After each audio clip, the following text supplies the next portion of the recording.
recap video showing you what to do, say, why to say it for the NCAP pre-trip examination. Alright, this is also going to have the added def gauge, DEF gauge, which will have to be mentioned if you should happen to do a test in 2015, which has a def tank. Alright. As I enter the vehicle, the first thing I would do is tell my examiner that my seatbelt is not cut, torn, or frayed. Alright, and that it latches and unlatches securely. And demonstrate. Unlatches, latches securely. Alright. The next thing, working from left to right of the vehicle, because this is the flow, like a typewriter. The thing, come back from, type from the left to the right, like you read from the left to the right of the page. Alright.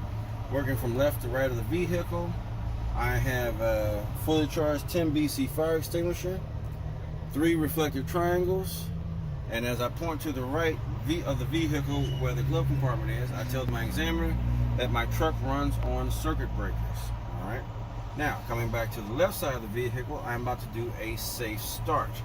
Safe start is I turn the key to the on position, look on my dashboard, make sure my ABS light comes on and goes off.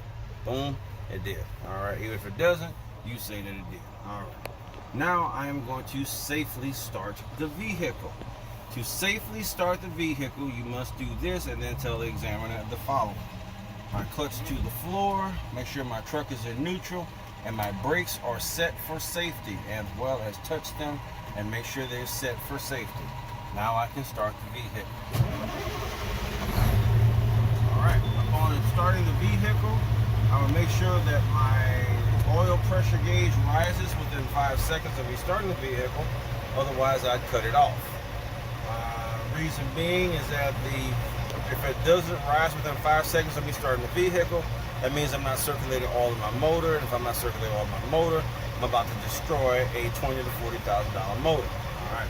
Now, this open section over here is what I'm referring to about the def gauge.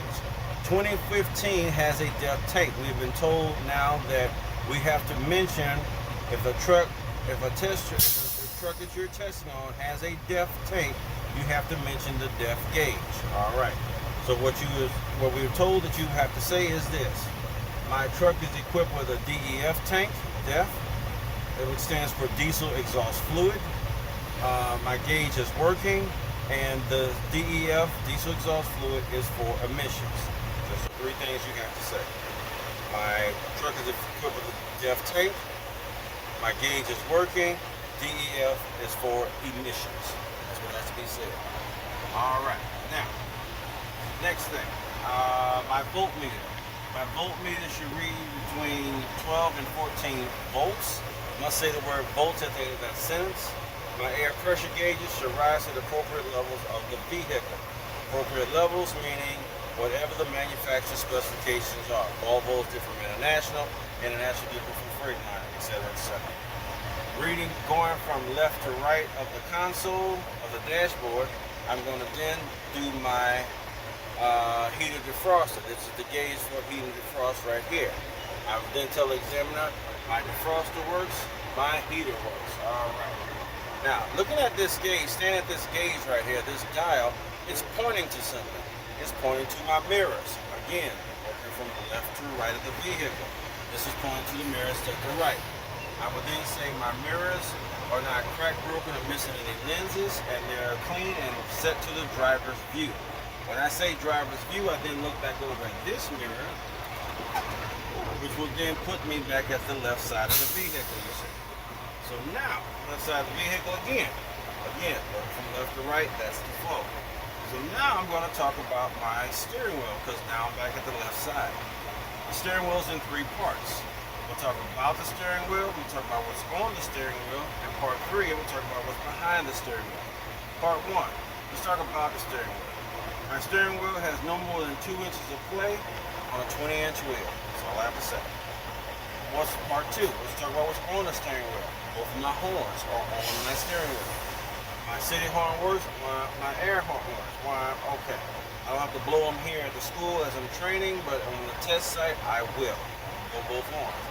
Part 3, what's behind the steering wheel? What's behind the steering wheel is simply your 5 light indicators as well as your windshield wipers. All right, well, let's go through it. First thing, my right turn signal light indicator works. My left turn signal light indicator works. My full wave flasher light indicator works. My high beam light indicator works. And my headlight indicator works. Now, I must say the word indicator at the end of that because just because it is blinking on my dashboard does not mean I don't have a bulb out. So I can't say, oh look, my right turn signal works. No, that's not what that means. All it means is that my right turn signal indicator is working. That's why you have to say indicator. See where I'm going with this. All right. Now, what's after this is the windshield wipers. My windshield wipers are present. They are working in working order. They are not cut, broken, or dry rotted. Also, they have the proper tension against the windshield as they're oscillating across the windshield.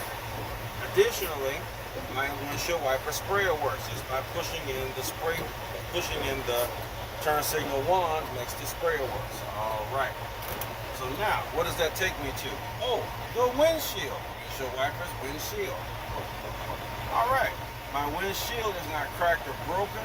There are no illegal stickers that would obstruct the driver's view. All right. Also, now the sticker is all the way to your right side of your windshield. See, left to right again. So now I go up and around the windshield. My rubber seal is in place and it guards against leaks. Not dry rot, guards against leaks. That's all that has to be said. All right. So now, comes back. I'm now ready to do my brake test. All right. So now for my brake test, I am going to release the tractor brake to test my service brake. To test my, I'm going to release the trailer brake to test my tractor brake. Clutch to the floor, truck in gear. Just going to give it a little, come off the clutch a little, give it a little tug. Oh look, my tractor brake held. Reset my brakes for safety. Now I'm going to release my tractor brake to test my trailer brake. Same thing, truck's in gear, come off the clutch a little bit. Oh look, little tug. My trailer brake held. Now before I touch these brakes, I'm going to cover my service brake with my foot because I have to do this for safety. Now I'm going to release both brakes. One brake has to be holding this truck at all times, okay? Very important.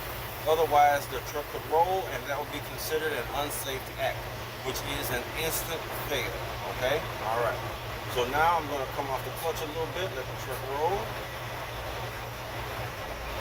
Clutch down, service brake.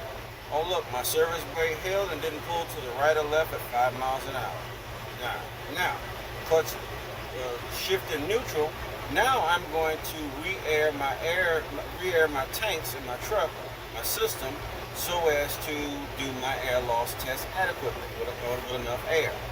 In doing so, what I'm going to do is set my tractor brake, but keep my trailer brake released.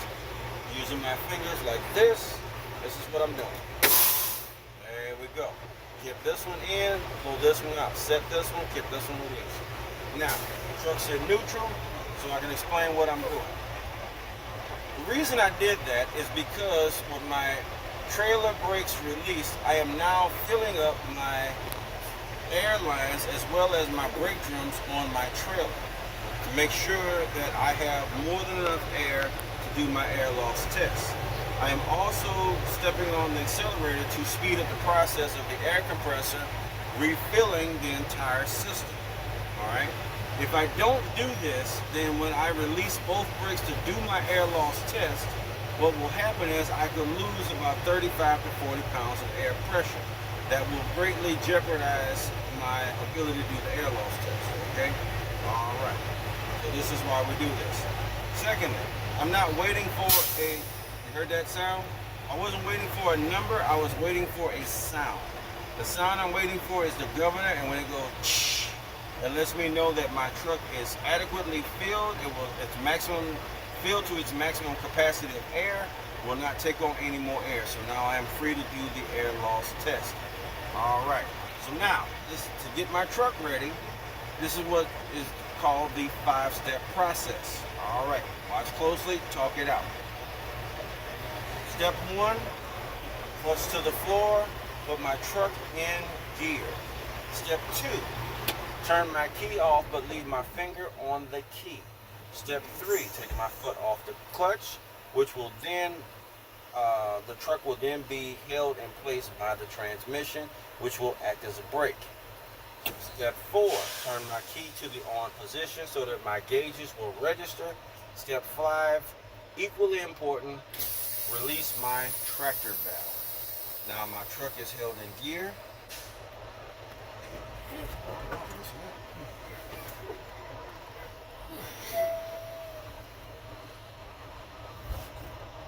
Now it's held in gear. Oh, that's weird. Make your own. Anyway, my truck is now held in gear by the transmission. Otherwise, it would roll freely, as what you just saw, and that would be an unsafe act, which would be an instant fail. All right. Thereby, the importance of putting it in gear, making sure it's in gear. All right. So now, I tell the examiner I am going to step on my service brake and make sure that I don't lose more than 4 psi in 1 minute. Will you time me? He's going to say yes. Step on the brake. You step on the brake until he tells you not to, okay? So now, at this point, he's going to say, okay, that's good enough. He wants to hear that sound, okay? Now, you tell the examiner at that point, I did not lose more than 4 psi in 1 minute. Then you tell the examiner, by continuing to fan my brakes, I'm going to make sure that by fanning my brakes, I'm going to make sure that my low air pressure light and buzzer come on at 60 psi. 6 words. Low air pressure, light, and buzzer. Okay? When that buzzer and light comes on, what's it telling you? You got low air pressure. See how this works? Fairly simple. Alright. And the brakes.